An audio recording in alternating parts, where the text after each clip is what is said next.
Friday morning, all you New Hopers. It's good to be with you here online on my Friday email that's turning into a Friday video. This is my first contact with you since all the things happened, the restrictions set in, all of that stuff. It's because Susan and I have been in Africa. We were in Kenya and Tanzania with our broader network out there of people and leaders around the world. It was a fantastic time.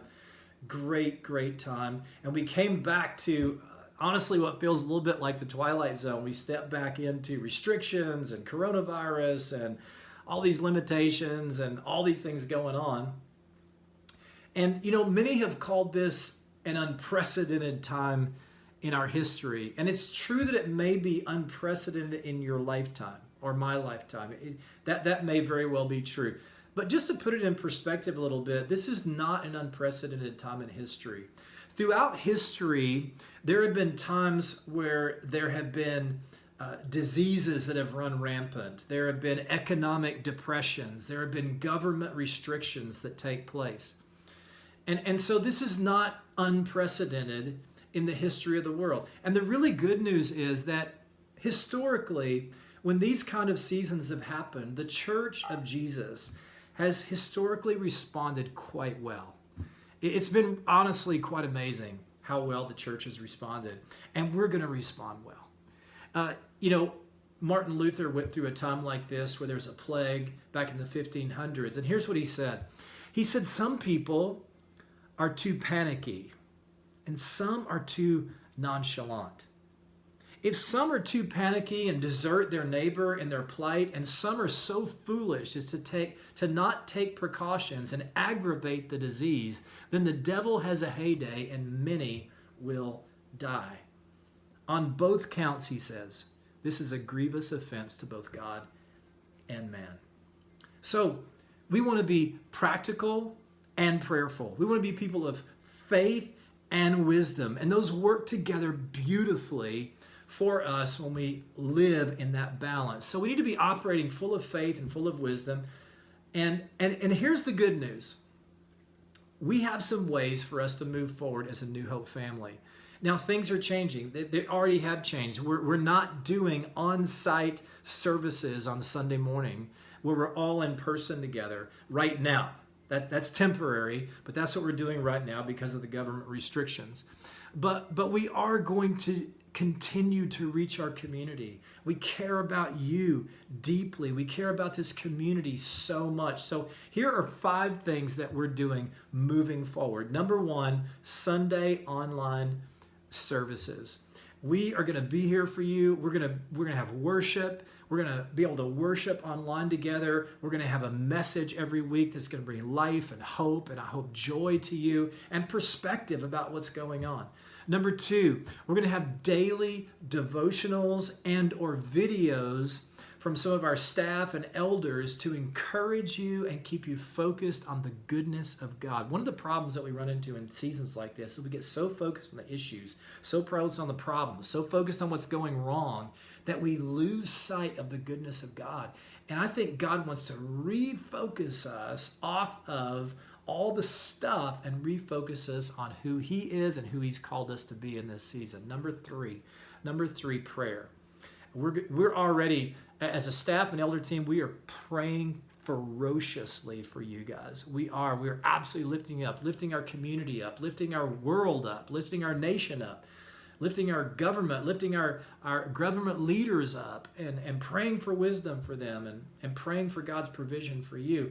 But we know that we don't know everything that's going on. So we've set up a special email address, prayer@newhopechristian.org, where you can email your prayer requests to us, your prayer requests or the prayer requests of friends, family, people that you know, and or requests that you have for our country, our city, or our schools, or whatever. Prayer@newhopechristian.org will be a bit of a central place where you can send that information. Our prayer team will begin praying for those things. And if you want to be part of the prayer team, again, you can write to prayer@newhopechristian.org. Give us your email address, your contact information, your name, and we'd love to have you join us. You'll be getting those prayer requests as well. Number 4, serving our community through an initiative called Community Care. Community Care. We will be collecting the following items to to distribute to people in need.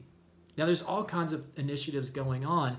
This is one that we've found that is not being met very much. Like, there's a lot of organizations helping with feeding kids through the school district and all that kind of stuff, and that's great. It's fantastic. What a wonderful thing to be doing.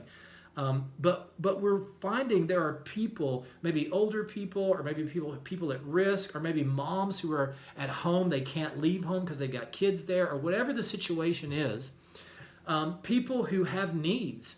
So we're going to be collecting these items. And that list of items will show up on this video.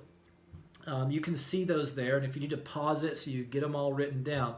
And we're going to be collecting those at the New Hope building.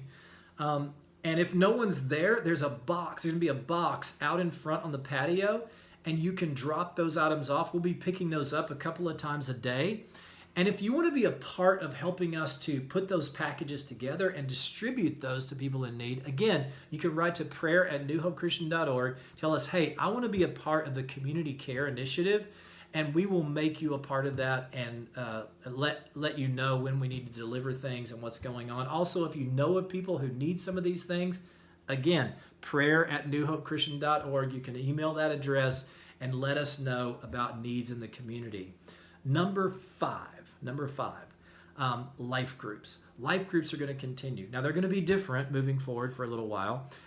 They're going to be virtual. So we just did a training with our life group leaders, and we'll be doing some more training coming up with our life group leaders, teaching them how to do virtual small groups. So you guys can get together virtually. You can see each other, you can hear each other, and you can be in a group together and connect with each other. As my friend Leon Evans says, we are separated right now, but we don't have to be isolated. And that's so true. We are separate. We have some separation right now, but we don't have to be isolated. But to be connected, guys, you're going to have to be intentional. You're just going to have to be intentional. And so we're trying to be as intentional as we can because we care deeply about you. We want to be there for you. So please reach out and let us know your needs. Give us your email and phone number, your name. We really care. We really care about you, about this community, about our world, and we're doing our best to make a difference as much as we possibly can. So let's join together in doing that. We're all in this together, guys. We're in this together. And so let's join together, letting each other know our needs, being connected as much as we can, and serving the needs of others. And I think as a church family, we will be, if we do that stuff, we'll be able to shine brightly. In the midst of the darkness, the light of Christ will shine through our lives. Remember, when you're washing your hands, to remember whose hands you're really in. You guys have a great day. I love you. See you later.